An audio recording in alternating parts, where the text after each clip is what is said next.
Last night, the U.S. Attorney General told 60 Minutes that Washington doesn't care if you're rich or poor, friend or foe, black or white, Republican or Democrat, you get treated the same.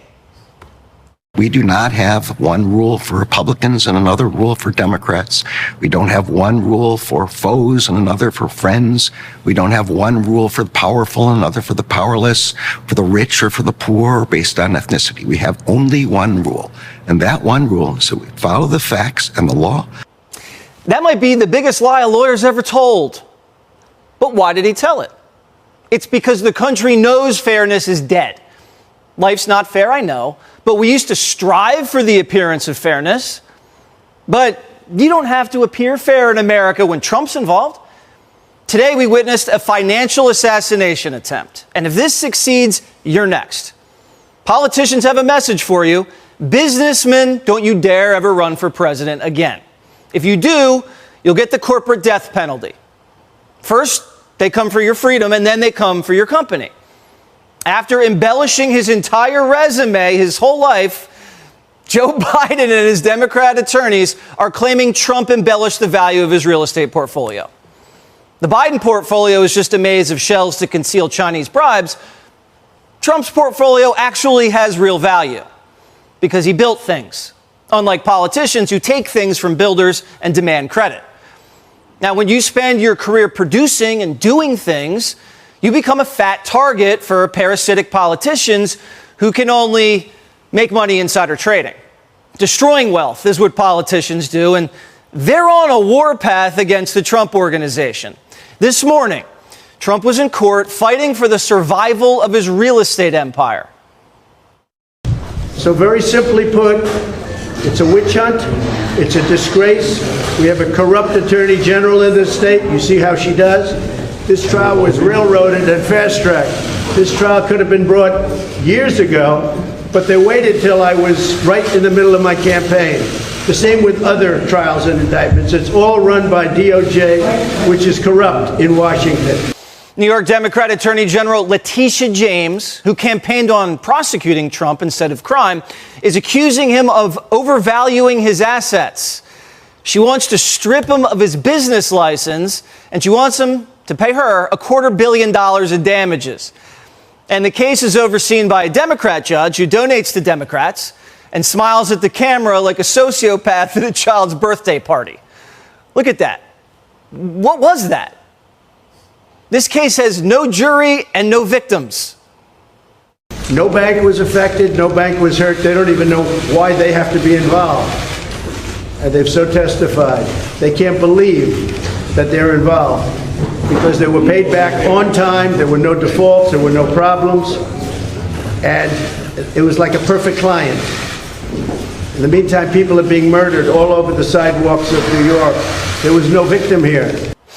Apple uses slaves to build iPhones. Lucky Charms uses illegal alien child labor to box their cereal. Modeling agencies recruit bulimic teens from refugee camps and sex traffic them. But how dare the Trump Organization value a building at $100 million when New York Democrats say it's merely $50 million? I thought Democrats looked the other way when you defrauded the government. Didn't Hunter deduct escorts from his taxes? Bankrupting Trump and keeping him off the campaign trail so Biden can coast to re-election as a squeaky clean statesman, that's the play. Doesn't matter if the charges don't stick. Even today, 80% of the case was basically tossed. Today, we'll show you what next year will look like. Trump Velcroed to courtrooms, wrestling flimsy charges, while Biden claims he doesn't have a single fingerprint anywhere. Biden sent his attorney general to 60 Minutes on the eve of Trump's Manhattan trial to claim Biden has nothing to do with it. Your critics say that it's time to ruin Mr. Trump's chances in the election. Well, that's absolutely not true. Justice Department prosecutors are nonpartisan.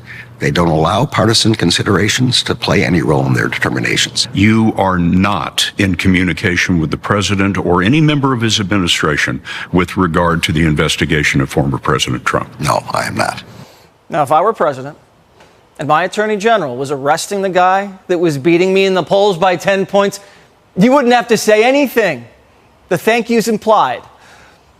Protecting democracy is code for protecting their power. If Trump wins, democracy's over. If Trump loses, they save democracy. That is until the next election, then democracy's back on the ballot. The politicians are so insecure, they know they're corrupt, they don't want you to read about their corruption now. Having a different opinion is dangerous, and Elon Musk is being warned to watch it. What about what Elon Musk has done to Twitter, lowering guardrails against misinformation? Does that contribute to it? Yeah, it does. Look, one of the things, as I said to you, when I thought I wasn't going to run, I was going to write a book about the changes taking place. And most of it's directed over the years with these fundamental changes in society by changing technology. Mm-hmm. Gutenberg printing in the printing press changed the way Europeans could talk to one another, all the way to today. Where do people get their news? They go on the internet. They go online. They go, and you have no notion whether it's true or not. Biden, like all tyrants, believes the internet's as dangerous as the printing press. Now, before the printing press, the church was able to interpret the Bible to the masses. And once the Bible was accessible to individual Europeans, it triggered the Protestant Reformation. Just as today, the internet broke the corporate media control of information. Social media is ushering in a new revolution that threatens the status quo. And what does it tell you? That the President of the United States, an establishment Democrat who's been protected by the intelligence agencies and corporate America, believes he's the victim of a vicious disinformation campaign. A politician who's been protected from IRS whistleblowers, FBI investigations, financial exposés, even protected by China, wants you to sympathize with how vulnerable he is to these bloggers on the internet. Except everything we read about Biden on the internet turns out to be true. No one's spinning this. Here, watch Biden. He says, watch me, watch. I hope this experience for the speaker has been one of a personal revelation. I'm not being facetious.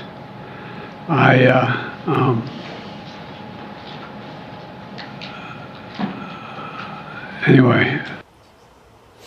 Biden can't talk, so he wants the court to gag Trump so he can't talk either. Biden thought arresting Trump would make Democrats love him, but instead they saw desperation.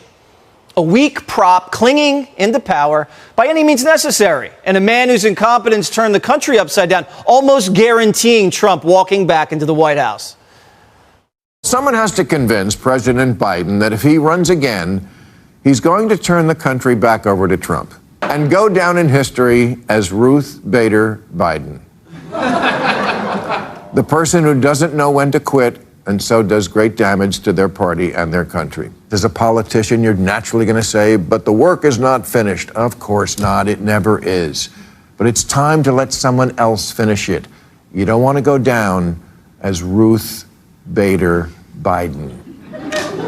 America is calling, Joe, and it's saying, that's not our car, Grandpa. We're over here. Hey.